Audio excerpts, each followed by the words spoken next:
I mean, you could tell there was definitely the pulp inspiration, but they were pulling a lot from Batman '89, clearly. Folks, in our ongoing efforts to bring somewhat of a renaissance to the pulp, campy comic book stories being adapted into film, today we're covering one of the best ones. After Tim Burton's Batman 1989, we saw studios doing anything they could to get their hands on popular comic book IPs to turn into schlock films for geeks like us to enjoy. And among all of those characters and IPs, one of them stood out as something that could tie a lot of these characters together. A mysterious and ominous narrator from a pulp series known only as The Shadow. I love this movie, and I happen to know that many of you love this movie. So in today's episode, we are going to take a look back on The Shadow and figure out what the f*** happened to this movie. Beyond the shadow of a doubt, what's the most entertaining live-action standalone superhero movie you can think of? Chronicle? Darkman? Mystery Men? The Rocketeer? V for Vendetta? Okay. Now, which is the most notorious one-off superhero flick to get badly bludgeoned at the box office? All but dashing plans for a commercial multimedia franchise before they even started? After denying Sam Raimi the licensing rights to adapt his lifelong dream project, Universal Studios released The Shadow in 1994, based on a character created in 1931 as a radio narrator by American publishers Street and Smith. The film was originally meant to be directed by visionary tech whiz Robert Zemeckis, but helmed by Australian music video director Russell Mulcahy instead, following several mediocre B-movies like Blue Ice and The Real McCoy. The first of many foolhardy mistakes, Universal should have granted Raimi a chance to bring The Shadow to the big screen 5 years earlier. Raimi was forced to create Darkman in response, which combines elements of The Shadow with classic Universal monsters of the 1930s and 40s. While we can all thank Universal for indirectly gifting the world with Darkman, it's high time to look back and wonder what doomed The Shadow, including why the film failed to capture the hearts and minds of moviegoers, instantly ending plans to turn it into a mega merchandising behemoth. All that and more when we pull back the mask and find out what the happened to this movie. The Shadow knows. The Shadow debuted in the 1930 radio program Detective Our Story and first appeared in print in the 1931 pulp novel The Living Shadow. As a household mainstay, the character grew in popularity and was prominently featured in American comic strips, novels, serials, and other media formats, including The Shadow magazine, published from 1931 to 1949. From 1937 to 1938, the great Orson Welles narrated the Shadow radio program, further catapulting the character into the collective consciousness and increasing the crime fighter's cultural cachet.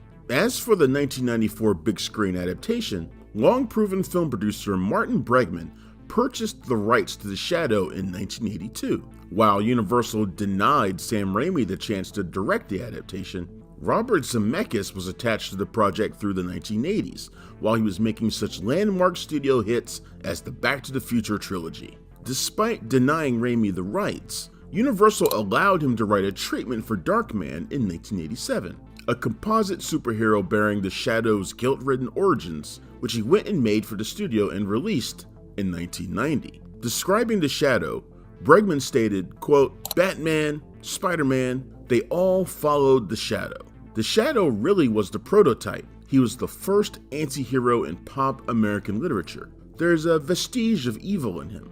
There's a vestige of danger in him. That's what makes him a lot more interesting than all the other characters that follow," unquote.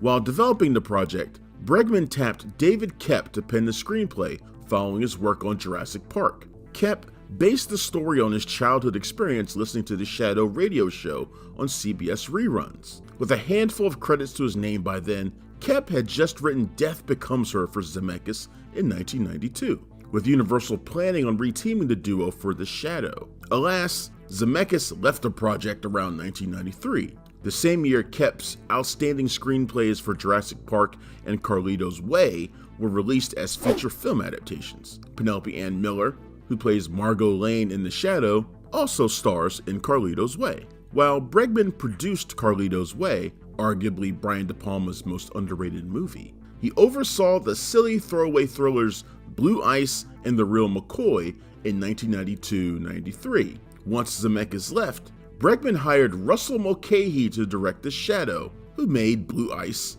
and The Real McCoy after several years of music video work. In 1990, Koepp wrote a new draft for Universal after struggling to adjust the proper tonal balance between light and dark, humor and horror. After Koepp's early drafts, Bregman stated, quote, "Some of them were light, some of them were darker, and others were supposedly funnier, which they weren't. It just didn't work," unquote. Modulating the character's tableau, Koepp combined elements of the Shadow's radio persona and magazine appearance. For instance, the story beats are inspired by the novels, while the overarching tenor of the movie echoes the radio show. The Shadow's alias, invisibility powers, and inclusion of Margot Lane were derived from the radio show. The Shadow's iconic costume, dual semi-automatic handguns, and affiliated agents are inspired by the pulp publications. While writing the script, Koepp had Alec Baldwin in mind for protagonist Lamont Cranston, stating, quote, "He has the eyes and the voice. He had so much of what I pictured Cranston being," end quote.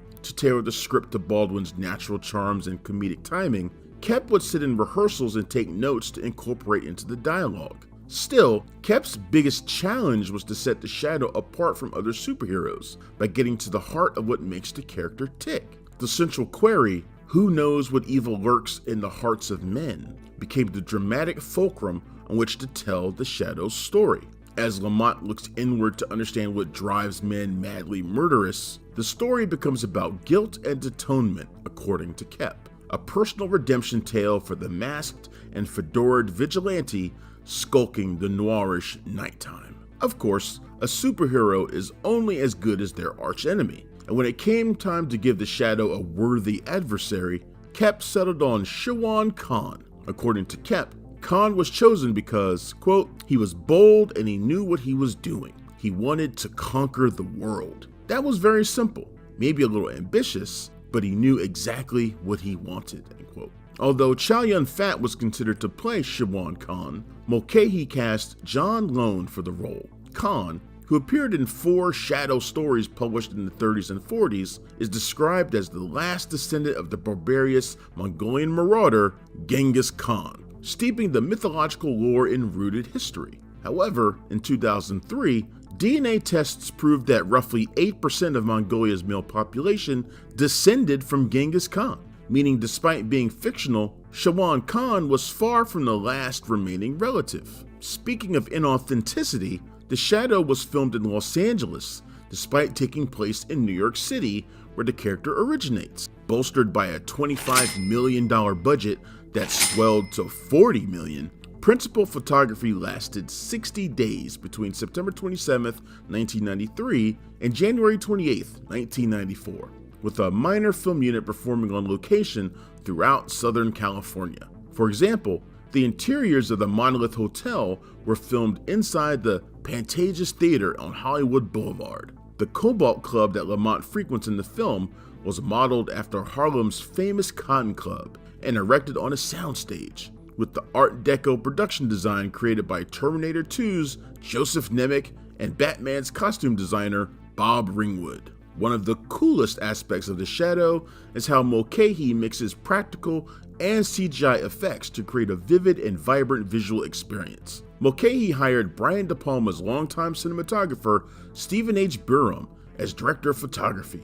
Despite the heavy usage of practical and digital technology, one overlooked part of the story includes the sweeping cinematic score by the great Jerry Goldsmith. The music helps elevate the mood of each emotional expression, with bold operatic strokes punctuating the violent action scenes, lush romantic melodies for the tender love scenes, and menacing synthesizers for Khan's main theme. Composer Diane Warren also wrote a big band style number called Some Kind of Mystery, performed by Sanoa Loren, who is made up to resemble famous actor and singer Lena Horne in the Cobalt Club. Before addressing The Shadow's ill-fated reception, perhaps one reason for the movie's failure to resonate among the masses is the obscure inside references to the 30s and 40s. Most of the movie's plot points derive from the Shadow radio and magazine stories published decades before. So, unless you grew up with the character and were familiar with the Shadow's crime-fighting sides, most of the references and Easter eggs flew right over your head. For instance, Lamont Cranston's first encounter with Shawan Khan features a sly in-joke about where Cranston purchased his Brooks Brothers tie, which lampoons the radio show's habitual product placement. May I ask where you acquire it? Brooks Brothers, Is that Midtown? 45th and Madison. Before we continue with our video, here's a reminder to click the Store tab on any of our JoBlo channels and browse our collection of the latest and freshest designs in our merch store. Go get you some. From there, the movie adapts several radio and novel storylines and action sequences that, unless they happened to be familiar beforehand, did not connect with the audience in 1994. A glaring example includes the scene in which Cranston rescues Dr. Roy Tam from suicidally leaping from the Brooklyn Bridge. The scene was lifted directly from the Shadow's debut novel, The Living Shadow. Yet another is the cigarette billboard presenting Khan's demands, which was first seen in the 1939 Shadow story, The Golden Master. Speaking of cigarette ads, the Smoking Man billboard for Lama cigarettes in the film parodies the real-life Camel cigarette billboard campaign created in 1941. As for production, the most troubled example includes the exhilarating Hall of Mirrors chase during the finale. The sequence was intended to be much longer, but a massive 6.7 magnitude earthquake rocked Northridge, California on the day of filming. The Hall of Mirrors sequence was adapted from the 1942 Shadow story, The Doom Room. The point is, by faithfully shoehorning small details from the Shadow's 1930s origins, Koepp and Mulcahy may have gone too far with the minutia, alienating new generations of fans and appealing only to a built-in fan base from 50, 60 years prior. Between that and a forgettably muddled story, The Shadow couldn't atone for its grand visual splendor and ultimately became a commercial failure for Universal. Released as a summer blockbuster on July 1st, 1994, The Shadow proved to be anything but. The film grossed $48 million worldwide, nowhere near enough to justify the cost of production, much less warrant a franchise-launching sequel. Just as Warner Brothers had done with Batman, Universal planned on turning The Shadow into a merchandise money-making machine, producing ancillary toys, clothing lines, video games, movie sequels, and TV spin-offs. Alas, Disney's The Lion King and New Line's The Mask kept The Shadow shrouded from the masses, grossly outperforming the movie at the domestic and international box office. In 2025, The Shadow holds a dismal 37% Rotten Tomatoes rating and a middling 50 Metascore. Of course, the grand irony for Universal is that Sam Raimi, who lobbied to direct The Shadow, made the superior Darkman for the studio 4 years earlier. Darkman made more money and received better reviews from critics and audiences alike. Had the studio granted Raimi the opportunity to make his dream movie in the first place, perhaps plans for a Shadow franchise would have materialized. However, Raimi attempted to make The Shadow again in 2006 with Batman producer Michael E. Uslan, presumably for Warner Brothers, but the project fizzled. For all his talents, Russell Mulcahy never eclipsed his two first films, Razorback and Highlander, and is now best known for directing the Teen Wolf MTV series. And that brings us back to Sam Raimi. What the hell's a guy got to do to prove to Universal he's the right director to realize The Shadow? 3 successful Spider-Man movies? Check. A worthy Doctor Strange sequel? Yep. A long-running track record of innovative horror stories? Indeed. A lifelong interest in illuminating The Shadow on the silver screen? You bet your balls! While we can all dream about Raimi making a future Shadow movie, Mulcahy's version remains a fairly entertaining diversion despite its poor reception. It may not be the best standalone superhero outing on record, but it's certainly not the worst. The most important lesson to be gleaned is optioning the right material alone isn't good enough for a studio and producer. Picking the proper talent to translate the material with a unique vision will always remain essential. Bregman bet on Mulcahy from their previous working relationship, while Universal never gave Raimi a chance before or after he made Darkman. Until more comes to light, that's what the happened to The Shadow 30 years ago. I'll know.